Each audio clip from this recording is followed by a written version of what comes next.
Negara maju dan berkembang. Negara maju Korea Selatan.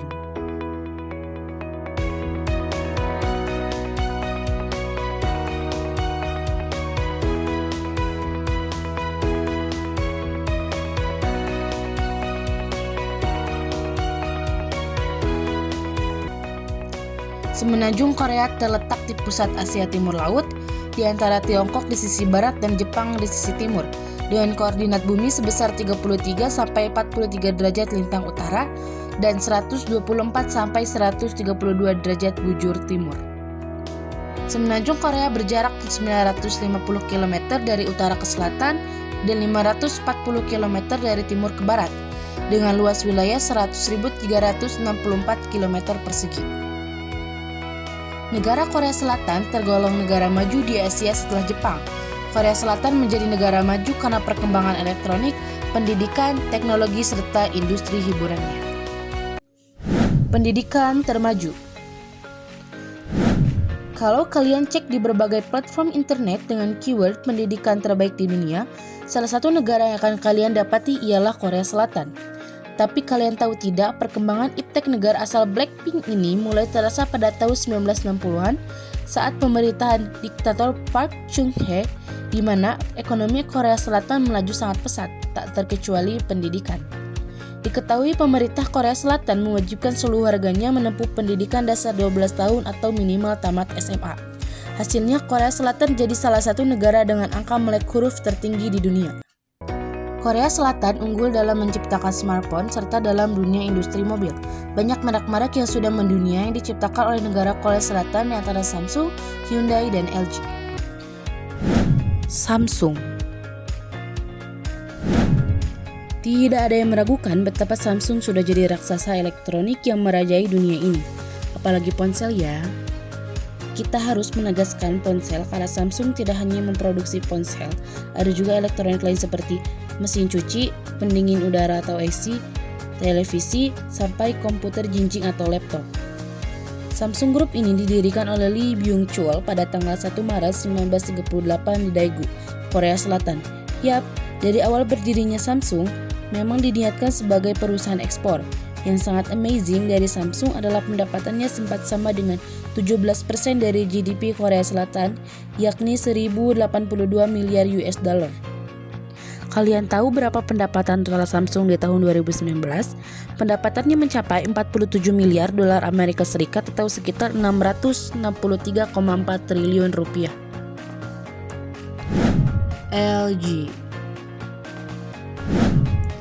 Kalian tahu tidak kalau ternyata LG ini bermula dari Lucky Chemical Industrial Co. yang sekarang disebut LG Chemical. Yap, perusahaan yang didirikan pada tahun 1947 ini merupakan sebuah kerjasama antara keluarga Ko dan Heo. Keduanya telah memiliki bisnis yang saling bersaing satu sama lain untuk beberapa generasi. Grup ini lalu memperluas garapan bisnisnya ke peralatan rumah tangga pada tahun 1958 di bawah nama Gold Star Electronics Co. Nah, Gold Star Electronics inilah yang jadi cikal bakal lahirnya LG Electronics. Dan kalian tahu, LG inilah yang merupakan perusahaan elektronik pertama di negara tersebut.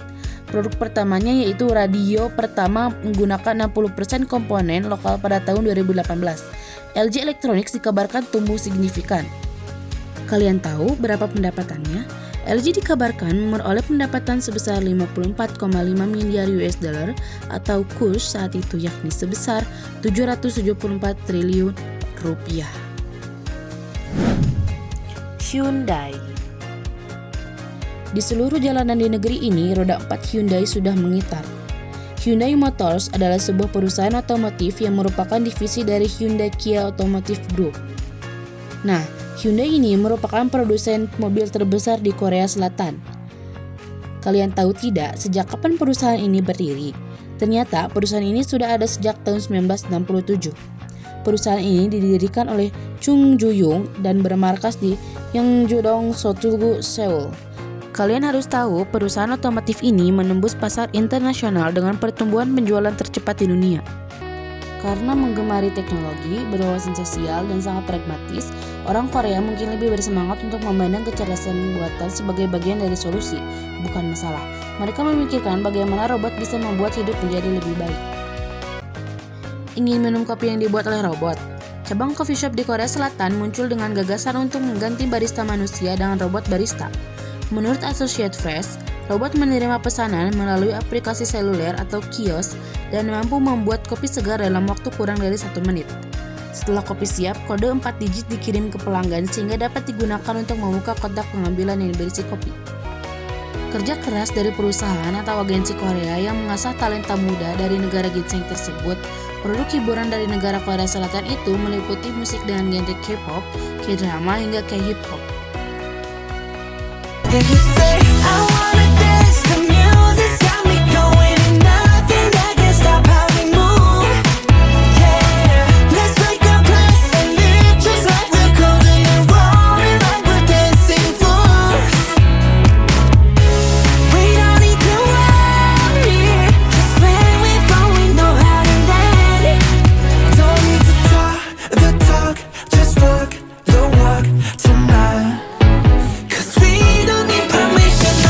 Negara berkembang Malaysia.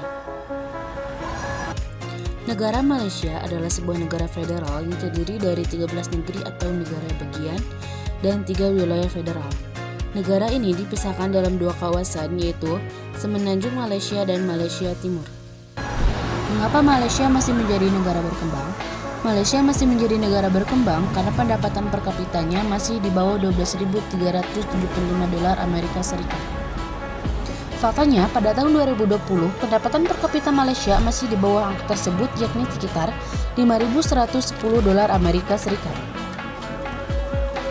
Walaupun pada tahun 2020, Malaysia masih termasuk menjadi negara berkembang, dalam beberapa tahun mendatang, bisa saja negeri jiran ini menjadi negara maju dengan catatan mengalami perkembangan pendidikan serta peningkatan pendapatan per kapita yang signifikan dan mencapai kriteria negara maju. Kegiatan ekonomi utama penduduk Malaysia adalah pertanian dan karet menjadi komoditas ekspor utama Malaysia. Selain pertanian, kegiatan ekonomi lainnya yaitu industri pertambangan dan kehutanan. Namun, dari semuanya, penghasilan terbesar dari negara ini adalah timah. Tahun 2019 lalu, negeri jiran ini sempat menjadi sorotan dunia lantaran melaporkan data yang salah soal kemiskinan di negerinya. Faktanya, di negara asal Diva Siti Nurhaliza ini masih terdapat kesenjangan pendapatan antara kelompok kaya, menengah, dan miskin, dan angkanya mengalami peningkatan tajam. Sehingga kawasan kumuh pun tak terhindar. Tercatat ada 28 daerah yang masuk kategori miskin di sana.